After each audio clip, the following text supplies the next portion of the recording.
ಚುನಾವಣೆ ಸಮಯದಲ್ಲಿ KSRTC bus ನಿಲ್ದಾಣ ವೃತ್ತದಿಂದ ಕೀಲುಕೋಟೆ ಬ್ರಿಡ್ಜ್ವರೆಗೆ ಇರುವ ಡಾ ರಾಜ್ಕುಮಾರ್ ರಸ್ತೆ ಹಾಳಾಗಿದ್ದು ಅದನ್ನು ಡಾಂಬರೀಕರಣ ಮಾಡುವುದಾಗಿ ಸಾರ್ವಜನಿಕರಿಗೆ ನೀಡಿದ ಮಾತನ್ನು ರಸ್ತೆ ಡಾಂಬರೀಕರಣ ಮಾಡುವ ಮೂಲಕ ವಾರ್ಡ್ ನಂಬರ್ 22ರ ನಗರಸಭೆ ಸದಸ್ಯೆ ಶಮಾ ತಾಜ್ ರವರ ಪತಿ ಮೊಹಮ್ಮದ್ ರಫಿ ಉಳಿಸಿಕೊಂಡಿದ್ದು ಜನರ ಮೆಚ್ಚುಗೆಗೆ ಪಾತ್ರರಾಗಿದ್ದಾರೆ.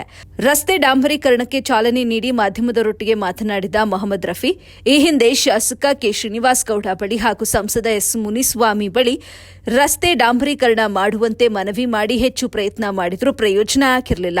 ಬಹಳಷ್ಟು ಪ್ರಯತ್ನ ಮಾಡಿದ ನಂತರ ಶಾಸಕ ಕೊತ್ತೂರು ಮಂಜುನಾಥ್ ಹಾಗೂ ಎಂಎಲ್ಸಿ ಅನಿಲ್ ಕುಮಾರ್ರ ಸಹಕಾರದಿಂದ 48 ಲಕ್ಷ ರೂಪಾಯಿಗಳ ವೆಚ್ಚದಲ್ಲಿ ರಸ್ತೆ ಅಗಲೀಕರಣದೊಂದಿಗೆ ಕೆಎಸ್ಆರ್ಟಿಸಿ ಬಸ್ ನಿಲ್ದಾಣ ವೃತ್ತದಿಂದ ಕೀಲುಕೋಟೆ ರೈಲ್ವೆ ಬ್ರಿಡ್ಜ್ವರೆಗೆ ರಸ್ತೆ ಡಾಂಬರೀಕರಣ ಮಾಡಲು ಸಾಧ್ಯವಾಯಿತು ಅಂತ ತಿಳಿಸಿದರು.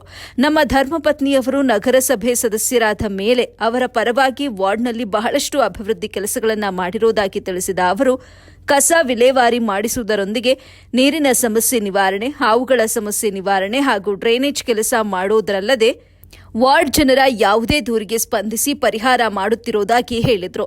ಈ ಸಂದರ್ಭದಲ್ಲಿ ಕಾಂಟ್ರಾಕ್ಟರ್ ಸಂತೋಷ್ ಮಾತನಾಡಿ ಗುಣಮಟ್ಟದ ರಸ್ತೆ ಡಾಂಬರೀಕರಣ ಮಾಡುತ್ತಿರುವುದಾಗಿ ತಿಳಿಸಿದರು.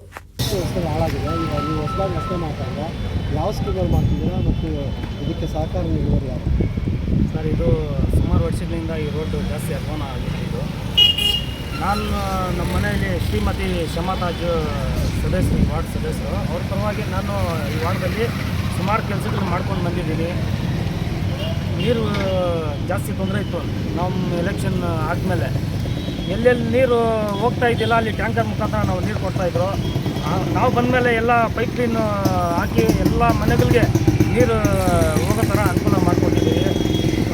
ಎಲ್ಲೆಲ್ಲೂ ಡ್ರೈನ್ ಇದ್ದಿಲ್ಲ, ಸುಮಾರು ವರ್ಷಗಳಿಂದ ಅದು ನೀರು ಹೋಗೋಕ್ಕೆ ಕಷ್ಟ ಇತ್ತು. ನಮ್ಮ ಶ್ರೀಮತಿ ಶಮಾ ತಾಜ್ ಅವ್ರ ಪರವಾಗಿ ನಾನು ನಿಂತ್ಕೊಂಡು ಯಾವ್ಯಾವ ಬೀದಿನಲ್ಲಿ ನೀರು ಹೋಗ್ತಾ ಇದ್ದಿಲ್ಲ ನಿಂತ್ಕೊಂಡು ಡ್ರೈನ್ ಹಾಕ್ಸಿದ್ದೀನಿ. ಹಲವಾರು ಕೆಲಸಗಳು ನನ್ನ ವಾರ್ಡಲ್ಲಿ ನಮ್ಮ ಲೈಟುಗಳು, ಸುಮಾರು ಲೈಟುಗಳು LED ಲೈಟು ಹಾಕ್ಸಿದ್ದೀನಿ. ಎಲ್ಲೆಲ್ಲಿ ಕತ್ಲಿತ್ತು, ಎಲ್ಲೋ ಎಲೆಕ್ಟ್ರಿಕ್ ಪೋಲ್ ಇದ್ದಿಲ್ಲ, ಅಲ್ಲಿ ಸಹ ಮನೆ ಮೇಲೆ ಲೈಟ್ ಹಾಕಿ ಲೈಟ್ಗೆ ಅನುಕೂಲ ಮಾಡಿಕೊಟ್ಟಿದ್ದೀನಿ.